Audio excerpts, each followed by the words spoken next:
Hey friends, this year has already been a wild ride, am I right? The astrology tells us that we're hurling into a whole new era. And this summer, we really felt the evidence of that, both collectively and personally in a big way. But we're still in the last stage of transition between the old and the new. If the ground feels like it's shifting under your feet, well, that's in alignment with the shifting of the planets back and forth over this threshold. So let's take a closer look. Saturn and Neptune are now back in Pisces. So if you're starting to have a flashback to the vibe from earlier this year, you're tuning in perfectly.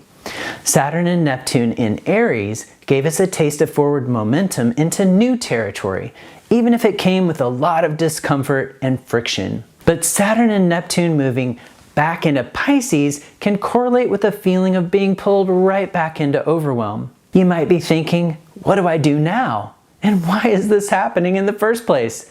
Am I in control of anything at all? Well, Neptune finally says goodbye to Pisces in late January, and Saturn joins Neptune in Aries for the long haul in mid-February.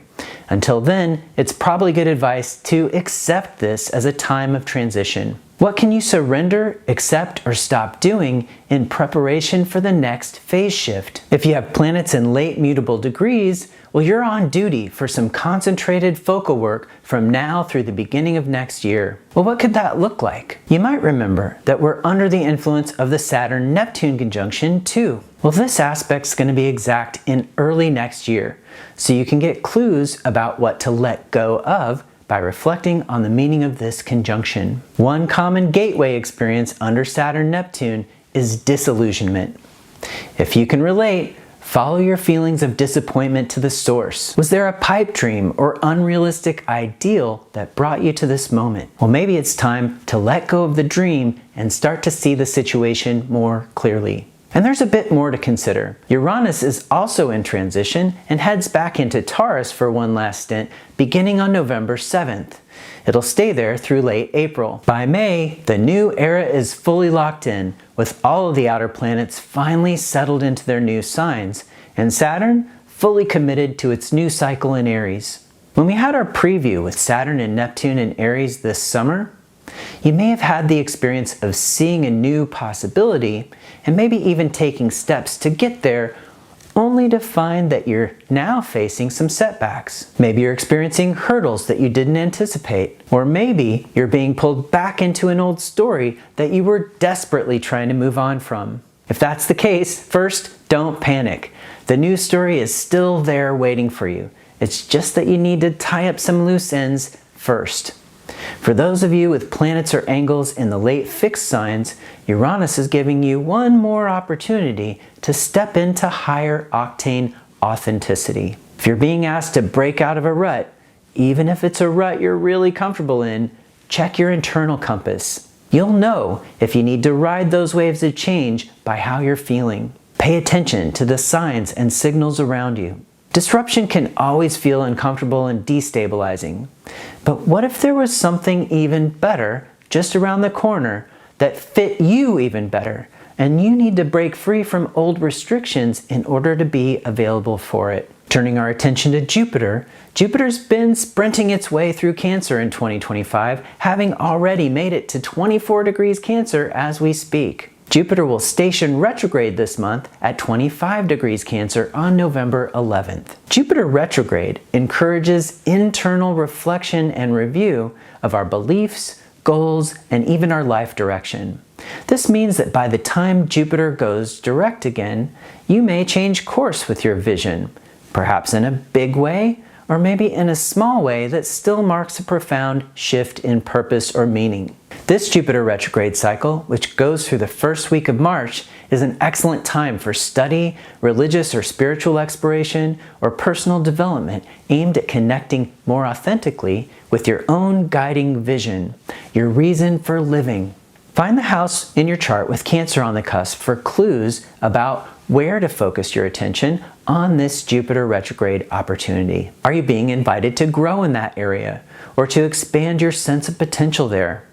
If so, be open to some re-evaluation during the next couple of months. That can feel destabilizing at first, especially if you're questioning the meaning of things, but it'll be worth the effort. If you've been resistant, what would happen if you just say yes and invite in some optimism about that potential? In other news, the month starts out with Mercury out of bounds from the 1st through the 11th.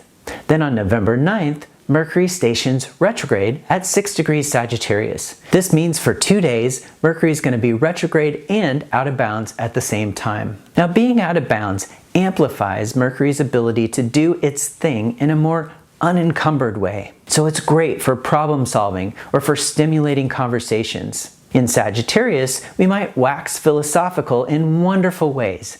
But we can also make leaps of judgment while ignoring some crucial facts. Being out of bounds in Sagittarius means we can have a grand time exploring new mental vistas, or we can make colossal blunders. Whatever you do, keep your options open rather than going all in on something just yet, because the retrograde has more to reveal.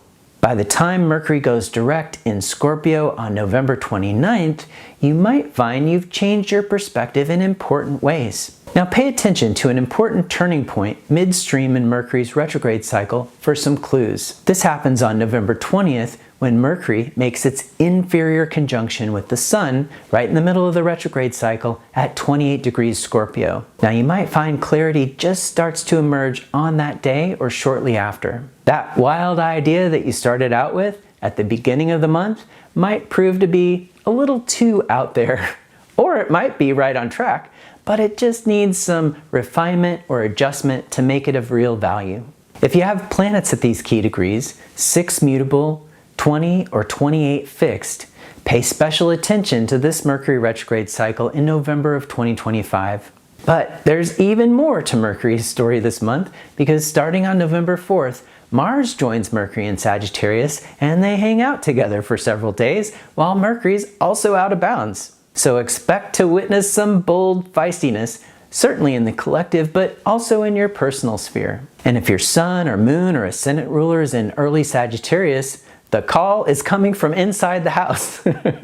This could be an exciting time for verbal adventures or heated debates, but also look where you're leaping and take care that you're not causing harm with your words, whether that's consciously or unintentionally. As always, we're going to get to watch the best and worst potentials of this in the collective.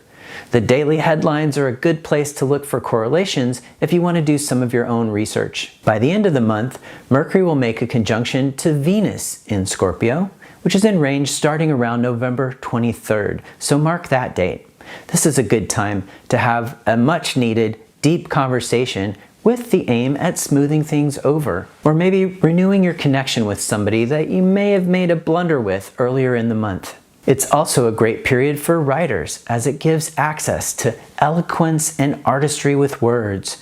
So block out November 23rd to 26th to take advantage of some concentrated writing time with Mercury conjunct Venus. And while Mercury's in Scorpio, some deep research might just put you right on the right track with your writing. Well, that's a good sample of some of this month's highlights.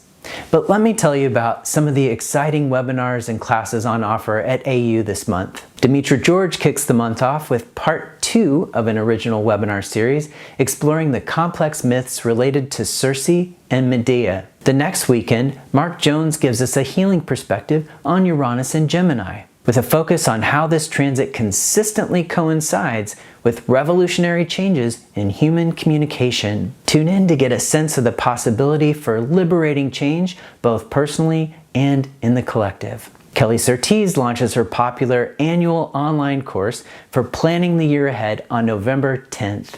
And Vanessa Montgomery takes us into a creative and fresh take on the Leo archetype. She'll encourage us to see which version of the Leo story we've inherited, so we can identify what parts are still serving us and what parts need some updating. Then at the end of the month, you can choose from one of 3 great courses to help deepen your astrology practice, including a deep dive into the social planets Jupiter and Saturn, and another course that'll help you bring together all of the major tools of chart interpretation into a holistic analysis. I hope to see you in one of those classes soon, and until then, take good care of yourself and each other.